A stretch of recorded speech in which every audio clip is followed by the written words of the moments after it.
Alright, so I thought I'd do a little bit of a review of all the different types of saw that you can use, as it's kind of a little bit vague as sometimes which is the best tool for the job. So in generalization, you've got really, really fine saws all the way through to sort of rough, aggressive saws. I'd say a big characteristic is if it's fine work, it's generally a saw which is pulling towards you when it cuts. And if it's generally something that's aggressive and like just getting the job done, then it's usually pushing away from you. And the simple reason is that when you push, you usually have more power when you push a saw. And names like hacksaw, emphasis on the hack, tend to suggest it's not really a fine, delicate operation. Whereas things like razor's saw and jeweler's saw, or piercing saw as it's sometimes called, it kind of implies control. And as you can imagine, the benefit of this is also that you can thread this tiny, tiny little blade through a drill hole, hence piercing. So you pierce it, and then you can then work through the piece, turning it in any angle you like. It pretty much spins on the spot. So essentially, this is really good for cutting metal, of course. Therefore, you can use it for softer materials like wood and plastic. I definitely have, and it's super useful for that. But really, its main purpose is for using metals. Whereas the Zona saw, I think, are absolutely terrific, and these are basically about somewhere around the sort of £12 or $10 region, as that they're an American make.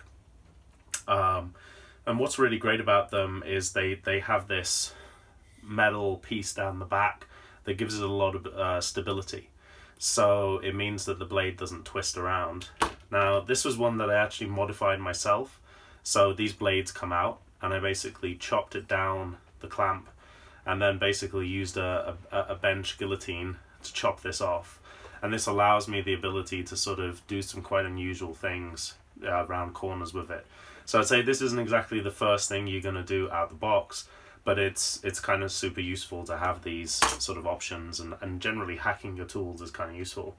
If you wanted to simply sort of buy something close to it, you can get these little razor saws, which are almost a bit like a scalpel blade, in that you clamp them and they thread into a deeper chuck, if you like.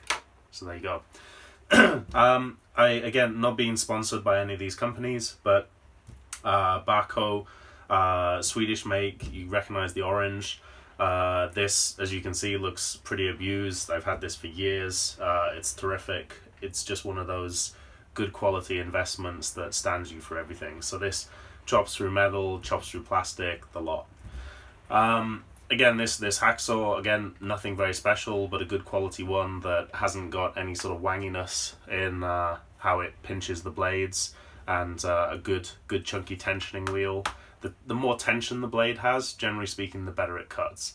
If it hasn't got any good tension, what you'll find is halfway through cutting, the blade will basically jump and bend, and that's just, as it sounds, a bit of a nightmare.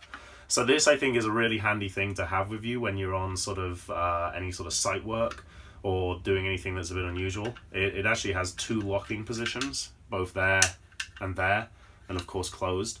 And it's just, as you can see from the teeth, it does most of the work on the push, but it actually still does quite a bit of damage on the back. This is probably one of the nastiest things to sort of get accidentally cut by.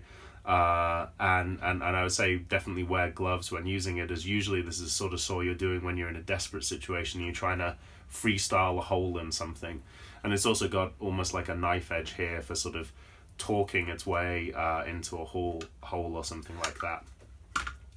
And then on the other side of things, we've got this basically flush saw, which is, let's say you've drilled a hole, put a dowel in it, and you need to cut it off completely flush and then sand it down. Finally, you can see this has extremely delicate teeth, and if you look at those, you can see that they're almost close to pins, and what would be described as the kerf, which is the, if you like, the amount that the blade cuts through, so the material it moves is extremely fine. so the blades don't really protrude or sort of spike out much from them. So it's pretty much as close as it can get to shaving something off completely parallel. And I usually store it in just a little bit of card because it is A, I don't want to damage it, but B, it's just, you know, lethal in any direction. So I hope that gives some useful ideas on what type of saws to use for the right job.